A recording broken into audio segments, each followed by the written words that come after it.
Gimana? Udah. Tapi jujur seneng banget karena kawan kupas masih nemenin aku di sini masih dengan piknik-pikniknya.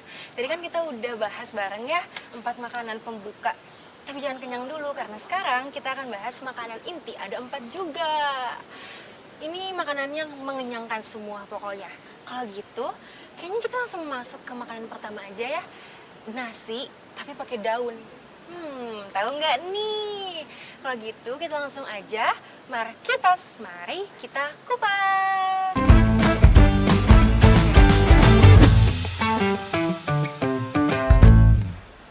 Ya, jadi kawan kupas untuk makanan yang pertama itu ada nasi timbel yang dimakan barengan sama ayam bakar. Kalau udah ngomongin itu, jadi keinget makan siang ya. Kayaknya lagi makan siang, lagi lapar banget.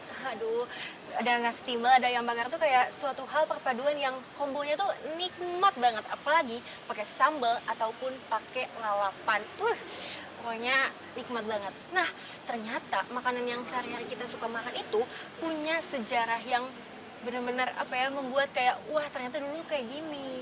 Jadi nasi timbel itu, timbel artinya adalah dibungkus.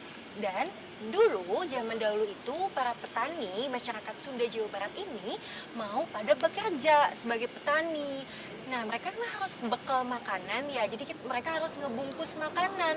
Tapi karena situasi kondisinya pada saat itu piring belum jadi bahan alat utama mereka untuk makan, jadinya mereka ngegunain daun pisang untuk ngebungkusnya. Nah kalau ayam bakar sebetulnya itu saran dari aku untuk kamu kalau bingung mau pakai apa makannya. Sebenarnya bebas aja nasi timbel pakai apa. Cuma ayam bakar sih nikmat banget ya. Jadi cobainlah. Kalau gitu langsung aja kita tonton. Ini dia nasi timbel dengan ayam bakar. Kawan kupas, pasti nggak asing sama nasi timbel? Nah, tapi nasi ini ditemenin nih sama ayam bakar. Nasi timbel ayam bakar merupakan hidangan khas Sunda yang terkenal dengan cita rasa gurih, manis, dan kaya akan rempah. Nasi timbel dibuat dari nasi putih panas yang dibungkus daun pisang, sehingga teksturnya tetap pulen dengan aroma daun pisang yang khas dan menggugah selera. Ayam bakarnya dibumbui menggunakan bawang merah, bawang putih, kemiri, kunyit, jahe, lengkuas, ketumbar, gula merah, dan kecap manis. Setelah itu, ayamnya diungkep bersama daun salam, serai, dan daun jeruk agar bumbu meresap sempurna. Lalu dibakar di atas bara arang hingga menghasilkan aroma smoky yang lezat. Fun fact-nya, proses pengungkepan sebelum dibakar membuat daging ayam tetap empuk dan berbumbu hingga ke bagian dalam. Sementara pembungkusan nasi dengan daun pisang saat masih panas membuat aroma alami daun meresap ke nasi, menciptakan cita rasa yang menjadi ciri khas nasi timbel ayam bakar. Nah itu dia nasi timbel sama ayam bakar. Ngiler banget ya. Jujur kayak langsung pengen ada langsung sup gitu loh, nasi timbel sama ayam bakar. Cuman ya udahlah ya, nanti abis ini kita makan bareng. Nah, tadi udah nasi timbel, itu nasinya nasi putih doang. Tapi sekarang aku mau ngasih tahu kamu nasi yang ada bumbunya, berasa rempah-rempahnya. Kira-kira apa ya? Kalau kayak gitu, langsung aja mari kipas, mari kita kupas. Nah, jadi makanan yang ketiga itu ada nasi liwet yang dimakan bareng sama ikan peda merah. Aku kalau dengar kata liwet itu benar-benar kangen banget masa-masa kumpul-kumpul. Karena kalau masyarakat Jawa Barat itu biasanya ada yang namanya ngeliwet atau botram. Dimana itu tradisi kita semuanya makan papahare bareng-bareng pakai daun pisang gitu contohnya. Dan itu nilai kebersamaan itu tinggi banget. Kangen banget. Nah, biasanya Nasi liwet ini pakai kastrol dan juga sebetulnya untuk lauk itu bebas banget mau pakai apa aja sesuai selera. Bahkan kayak ditambah tahu, tempe, lalap, sambal itu gimana kamu aja, gimana kawan kupas aja. Tapi pada intinya nasi liwet itu aku saranin untuk pakai ikan peda merah. Cobain ya. Kalau gitu ini dia nasi liwet dengan ikan peda merah. Kawan kupas, nasi liwet dibuat dari beras berkualitas yang dimasak bersama rempah-rempah seperti daun salam, serai, bawang merah, bawang putih, dan garam hingga harum dan pulen. Hidangan ini disajikan dengan ikan peda merah yang digoreng atau dibakar, serta dilengkapi sambal dan lalapan segar. Nasi liwet memiliki rasa gurih dengan aroma santan dan rempah yang khas. Ikan peda merah yang memberikan rasa asin gurih dengan tekstur renyah di luar dan lembut di dalam. Perpaduannya semakin nikmat saat disantap bersama sambal. Fun fact-nya nih, nasi liwet merupakan makanan sederhana masyarakat pedesaan. Namun, kini nasi liwet dengan ikan peda merah telah menjadi salah satu menu favorit di berbagai restoran kuliner Nusantara. Selain lezat, memasak nasi liwet dengan rempah-rempah juga membuat nasi lebih tahan lama. Wow, jujur semakin lapar ya rasanya. Piknik tapi nggak ada makanan benerannya itu benar-benar sangat-sangat PR ya untuk aku. Nggak apa-apa.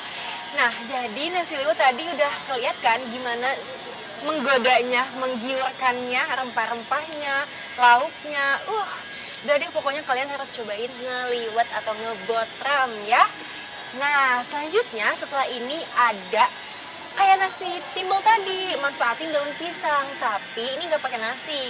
Kira-kira lauk apa yang suka dibungkus pakai daun pisang? Kalau gitu langsung aja ke makanan selanjutnya. Mari kupas, mari kita kupas.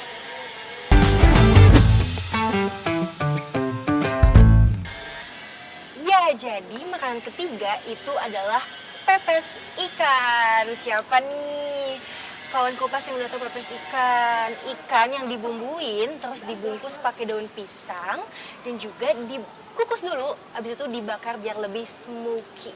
Nah, sebetulnya pepes itu bebas banget, mau pakai ayam bisa, tahu bisa, jamur bisa, sesuai daerah masing-masing. Nah, fun fact-nya, pepes ini nggak digoreng sama sekali karena dia cuma dikukus dan juga dibakar. Jadi sehat sih kayaknya, jadi gas aja langsung cobain pepes ikan. Nah, kalau gitu kawan kupas lihat dulu ya gimana sih pepes ikan itu. Ini dia pepes ikan. Kawan kupas, pasti kalian gak asing sama ikan pepes. Ikan pepes dibuat menggunakan ikan segar yang dipadukan dengan bumbu halus berupa bawang merah, bawang putih, cabai, kunyit, kemiri, serai, dan daun kemangi. Setelah dibumbui, ikan dibungkus menggunakan daun pisang, lalu dikukus hingga matang dan dibakar sebentar agar aroma serta cita rasanya semakin khas. Pepes ikan memiliki perpaduan rasa gurih dari ikan segar dan bumbu rempah yang meresap sempurna. Aroma daun kemangi dan daun pisang memberikan cita rasa yang harum, sedangkan tekstur ikannya tetap lembut dan nikmat disantap selagi hangat bersama nasi putih. Kalian pernah nggak sih bertanya kenapa pepes ikan selalu dibungkus menggunakan daun pisang? Ternyata penggunaan daun pisang bukan hanya memberikan tampilan yang khas, tetapi juga membantu menjaga kelembutan ikan serta menghasilkan aroma harum saat dimasak. Gak heran sih cara memasak ini masih dipertahankan hingga sekarang, yang menjadikan pepes ikan sebagai salah satu hidangan khas Jawa Barat yang tetap digemari di berbagai kalangan. Wow, pepes ikan benar-benar pas dibuka dari daun pisangnya tuh menggoda banget ya. Ikan yang udah dibumbuin, udah mateng, udah smoky. Wow. Coba aja ya, abis ini benar-benar nasi liwet ada, nasi timbel ada, pepes ikan ada setelah ini. Semoga ya. Nah, pokoknya setelah pepes ikan tadi, masih ada satu makanan lagi sebetulnya. Yang dirasa ini juga banyak banget Jawa Barat masyarakatnya pada suka. Karena ini juga perpaduan oncom sama nasi yang dicampur. Gimana maksudnya oncom sama nasi diaduk-aduk? Kalau gitu langsung aja kita mari kipas, mari kita kupas.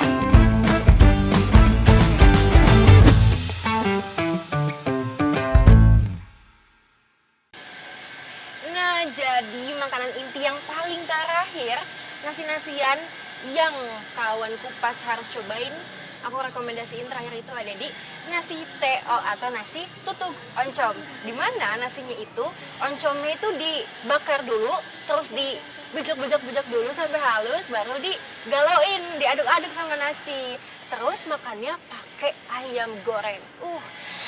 Jujur nikmat juga, nggak kalah nikmatnya sama nasi liwet sama nasi timbel yang awal tadi. Jadi, nah fun fact-nya nasi TO ini berasal dari Tasikmalaya. Kalau kalian lagi ke Tasik, lagi main ke Tasik, please mampir dulu nyobain nasi TO asli sana ya. Karena murah-murah juga kata orang Tasik temenku. Jadi let's go kita cobain.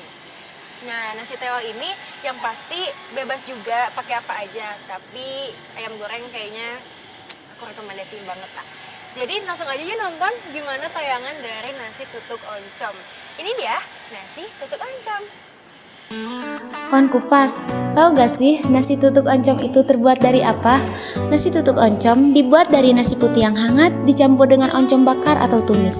Bumbunya terdiri dari bawang merah, bawang putih, cabai, kencur, garam, dan sedikit gula, sehingga menghasilkan aroma yang khas. Hidangan ini biasanya disajikan bersama ayam atau tahu tempe goreng, sambal, serta lalapan segar seperti mentimun, kemangi, atau lenca. Cita rasa nasi tutug oncom didominasikan gurih khas oncom dengan aroma kencur yang harum dan sentuhan pedas yang meresap ke dalam nasi. Tekstur ayam goreng renyah berpadu dengan sambal dan lalapan segar, menciptakan rasa yang seimbang, nikmat, dan menggugah selera. Fun fact-nya nih, oncom sebagai bahan utama merupakan hasil fermentasi yang tidak hanya memberikan cita rasa khas, tetapi juga kaya akan protein. Kini, nasi tutug oncom tidak hanya ditemukan di warung tradisional, tetapi juga telah hadir di berbagai rumah makanan Sunda hingga restoran modern tanpa kehilangan cita rasa aslinya. Jujur gak kuat banget rasanya karena 4 makanan yang tadi aku kasih tahu ke kamu itu juga bikin aku lapar juga nih di sini. Please bilang jujur juga sama aku bahwasanya kamu yang lagi nonton juga ikut lapar, gak aku doang yang lapar di sini sendirian. Nah kalau gitu gimana nih, tadi udah 4 makanan pembuka dan 4 juga makanan inti. Ada nggak kawan kupas favoritnya yang mana? Semoga ada favoritnya ya, langsung aja besok atau besok lusa dicobain. Nah tapi kawan kupas jangan kemana-mana dulu, karena setelah ini aku bakal ngasih tahu kamu makanan ataupun minuman yang segar, yang manis, yang ibaratnya jadi dessertnya warga Jawa Barat. Kalau gitu jangan kemana-mana, tetap sama aku, temenin aku piknik di sini sama Gevira di Kupas Rasa. Setiap rasa punya cerita.